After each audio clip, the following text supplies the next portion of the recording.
আল্লাহর নেককার মহিলা। আর এখান থেকে যদি না থাকলে এটা নেককার মহিলা হবে না।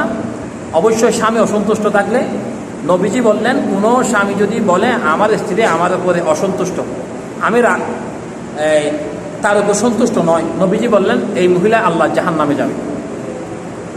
তাহলে আমাদের মা বোন যারা শুনতে পাচ্ছেন, আপনারা আপনাদের স্বামীর সাথে এই 5টা কাজ করবেন।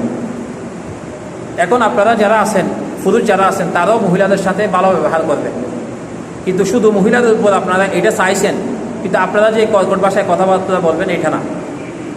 এরপর হচ্ছে বাড়িতে বিভিন্ন কারণে 6টা কারণে আমাদের উন্নতি চলে গেছে। বাড়ির থেকে 6টা কারণে আমাদের সমাজ থেকে, প্রত্যেকটা বাড়ির থেকে আমাদের উন্নতি কমে যাচ্ছে হওয়ার কারণে। সৌয়ার 1 নম্বর হল কি, সকালে ঘুমোতুন উঠতে দেরি করা। এই সহজে ওনারা মিলাই চাইবেন সমাজের মধ্যে, এই কিন্তু খুব সেন্সিটিভ। তাই 1 নম্বর বাড়িতে বরকত কমে যাওয়ার জন্য 1 নম্বর ঘুম থেকে দেরিতে উঠা। বুঝতেছেন তো? নামাজের পরে উঠা, দেরি করে উঠা। 2 নম্বর হচ্ছে খাবারগুলিকে অপচয় করা।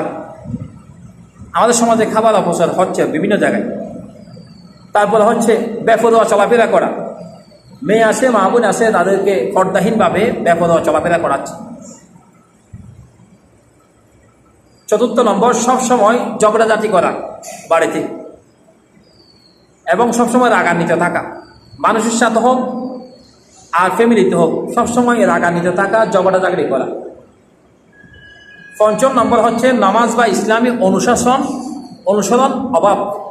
নামাজও নাই আমাদের সমাজে, নামাজ পড়তেছি না, আবার নামাজ সম্পর্কে জানার জন্য আমরা শিখতেছি না, অনুশীলনের অভাব।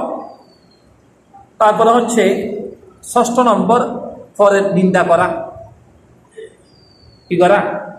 ইতে বেটা মানুষ ভালো নয়, ইতে হারাম, ইটার তো নেই, এই সমস্ত, ইটার মেয়ে বা গিয়ে গই, ইটার বুয়া গিয়ে গই, এই সমস্ত পরের নিন্দা করা। ইন আর সমাজের মধ্যে নাই, আছে। তাহলে বাড়ির থেকে উন্নতি কমে যাওয়ার জন্য কয়টা কারণ? 6টা কারণ।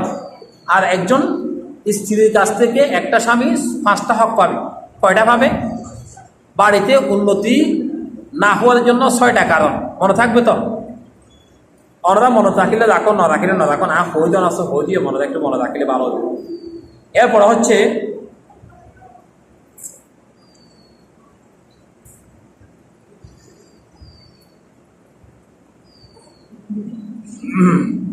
মৃত্যুর আগের প্রস্তুতি। আমরা তো সবাই